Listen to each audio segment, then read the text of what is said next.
There. Let's see if we can pull this thing up. All right. So we're going to do a couple of headings on the media, and then a couple of headings on the courts.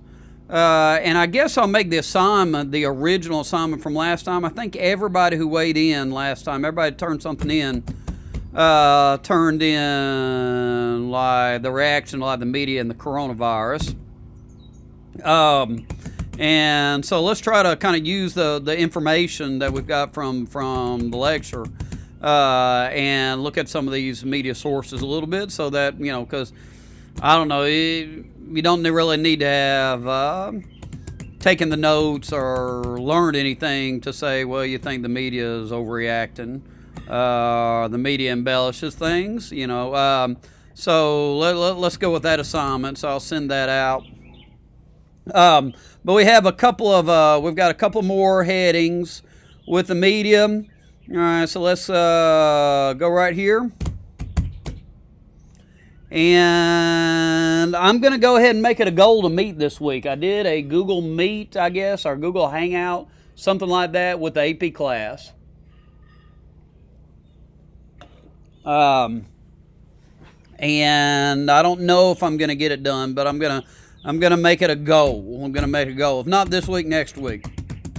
But, I'm learning. This is a really educational process for all of us. All right, so let's look at the types of media. TV is the number one source of news, more than the internet, more than anything else. Still the number one source of news, has been that way since the 50s. My wife watches the evening news, the 6:30 news. There's less politics on that. There's probably about 15 minutes of current events on that, and then the last part tends to be more human interest story kind of things. Because of that, political leaders face the problem of the soundbite, how to kind of get a complicated message across in the 2 minutes you're going to be on TV, generally speaking. What's going to get quoted is some little 2 minute, snippet from an interview. And so the soundbite is the kind of, the snappy kind of catchy message that kind of encapsulates everything you're trying to say.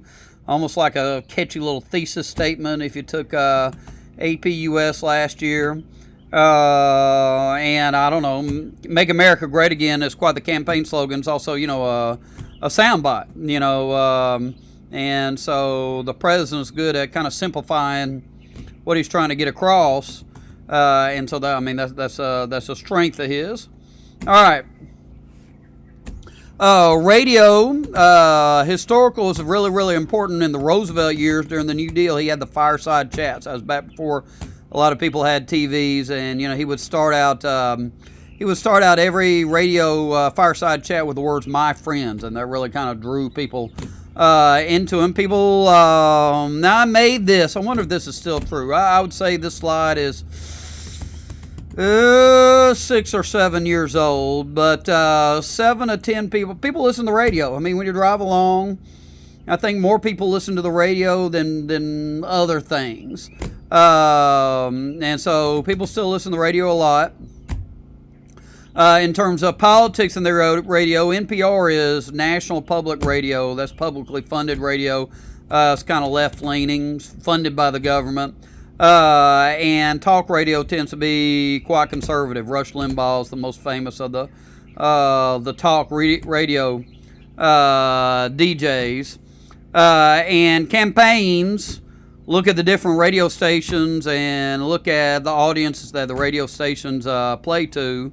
And they micro-target different demographic groups by putting, I don't know, maybe Spanish-speaking ad on a Spanish speaking radio station, going to be conservative ad probably on country music stations. So they really kind of focus be selective about which stations they're going to use. Okay, people don't read internets. People don't read newspapers nearly as much as they used to. I really don't read a newspaper.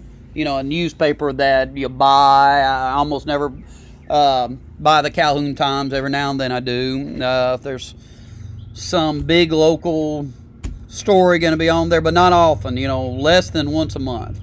I bet I buy a newspaper 5 times a year, no more than that.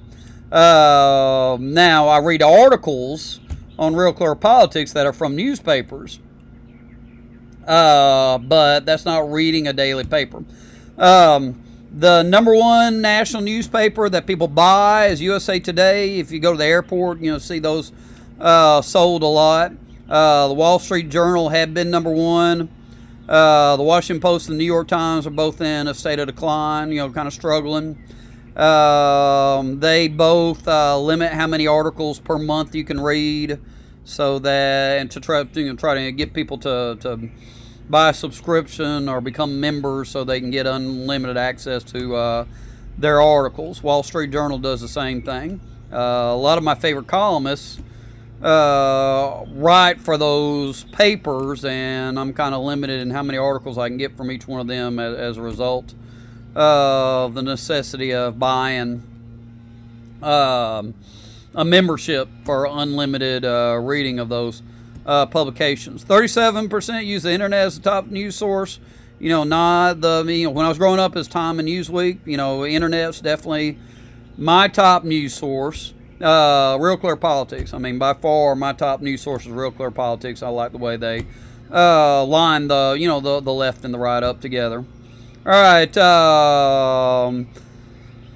Social media blogging is problematic because you kind of get more following by being more extra, by being more out there, by being more over the top. Editors, they don't have editors. Time and Newsweek, you couldn't be too over the top because the editor wouldn't publish what you had to say. So the lack of an editor kind of feeds, the kind of poisonous rhetoric you see on social media.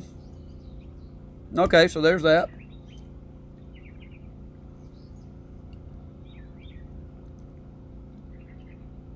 Okay, and then the last one on the media. I believe it was Rachel, maybe about the second or third day of class, really impressed me with her use of the vocabulary word spin. That's a decent vocabulary word to know. The administration is going to spin whatever happens to shed it in the best light possible. Trump does that, but he's certainly not the first person to do it. But whatever the facts are, you try to describe the facts in such a way as to make your side look the best. All right, for the administration, every president has a press secretary, and the press secretary meets with the White House press corps on almost a daily basis. President Trump just hired a new press secretary. I'm watching West Wing now on Netflix, and the main characters are the president, and probably the top 4 or 5 aides, and the press secretary is one of the main characters on there. If reporters write really, really critical stories, it's less likely that the press secretary will call on them, in a news conference, that they'll get interviews with the president. So the more favorable the coverage is, the more likely the reporter or the publication is to get interviews with high level administration officials. All right, leaks are something that members of the government do. They give members of the press information that's going to serve their purpose, but without a lot of things, that they're not named. The source is not named. The impeachment case was built in part on leaks coming out of the bureaucracy. What President Trump calls the deep state.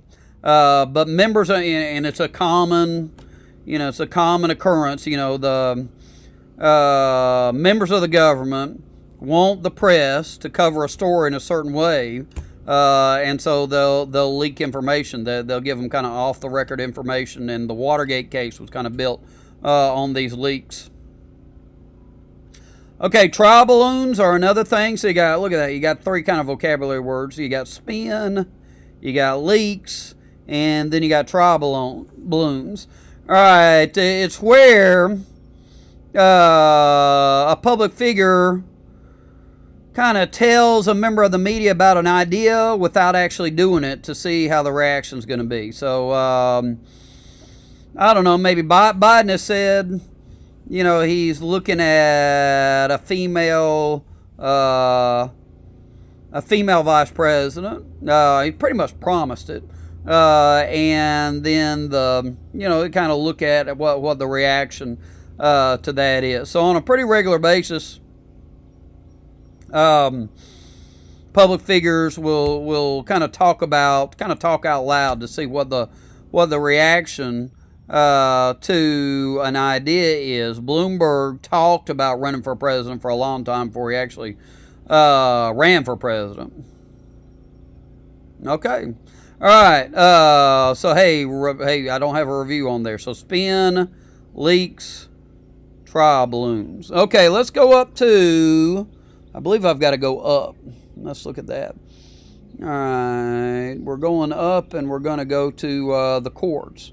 All right, this last 4 weeks, we'll do maybe a week and a half of the courts, and then civil liberties, civil rights is always kind of my favorite thing to teach in certain ways. I don't really specialize in it, but kids really like it. So let's work our way up. But in order to do that, you gotta do a little bit with the courts. That's pretty close. Let's see what we got.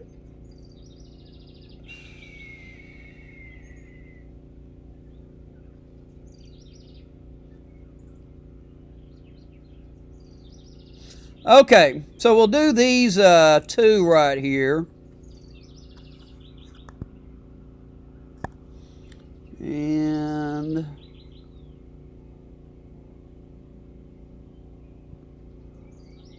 there's that. Okay, so let's work our way up to number 3. And let's get it on the presentation.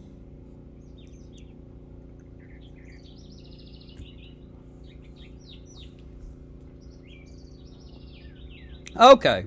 Remember the Constitution way back at the beginning of the semester? Article 1 is about Congress. Article 2 is about the President. Article 3 is about the courts. It's not very long. The founders didn't spend much time on it. And in Federal 78, Hamilton talks about it. And he says you don't really have to worry about it. You know, it's going to be the least dangerous branch of government. You know, they were worried. They gave a lot of power to Congress. They were worried about the president. Weren't all that worried about. Didn't say much about the judiciary. Didn't worry much about it. Okay, 2 cases kind of changed the trajectory of the Supreme Court. Marbury versus Madison gave the court judicial review over laws passed by Congress. And then Martin versus Hunter Lessee, not nearly as well known, but maybe even more important, gave judicial review. I wouldn't say it's more important, but very important. Gave judicial review over state law. So, I mean, Roe versus Wade is overturning Texas state law against abortion. You know, the Hodges versus Oberfeld, that's the gay marriage case that's overturning some state laws against gay marriage. So, I mean, overturning state laws is as important as overturning laws passed by Congress. Okay, the Chief Justice presides in impeachment trials. Members of the court have life tenure. They're on there for life. It's called term of good behavior. But the founders didn't think that the court would be controversial. So if they'd realized how controversial it was going to be, they might have given it term limits, a lot of scholars think. Okay.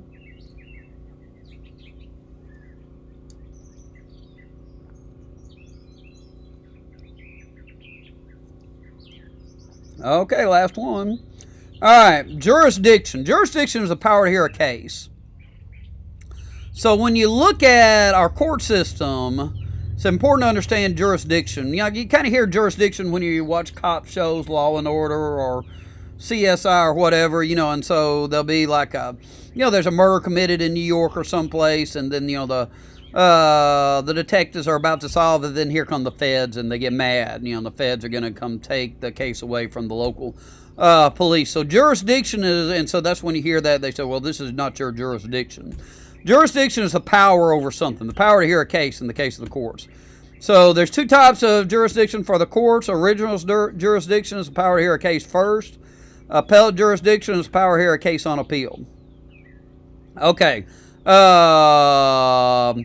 Jurisdiction of the federal courts is, you look at this jurisdiction. Well, if it involves two or more states, well, that's got to be a federal case, right? For example, Georgia and Alabama, they're always fighting over water, Lake Lanier water, if there's a drought. Well, if the case was heard in Georgia, obviously Georgia would win. Alabama would win. So it needs to be a federal case. If it's the U.S. and a state, well, again, it's got to be a federal case. The United States government allows itself to be sued sometimes. U.S. versus Nixon is an example of that. Ambassadors, public ministers, other diplomats, well, they're working for the U.S. government. They're not working for a state. Foreign policy is a national government thing. So it wouldn't make any sense for states to handle things. Also, stuff that goes on, it's called maritime. Let's see if we get it in. Yeah, there it is. But we don't see it. Let's go to this one next. Then we'll go up there. Let's see. If it involves a treaty, so this is kind of redundant right here. All right, we already said that. If it involves a treaty, the state governments can't handle treaties. Constitutional question, abortion, death penalty. That's got to be. It's got to be. Sometimes that's settled on the national level. And then civil suits between citizens of different states. And then here, let me change this. I never have this in here.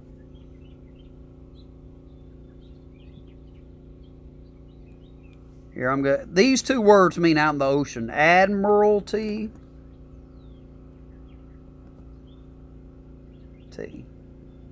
How come that ain't going? There we go. Admiralty or maritime.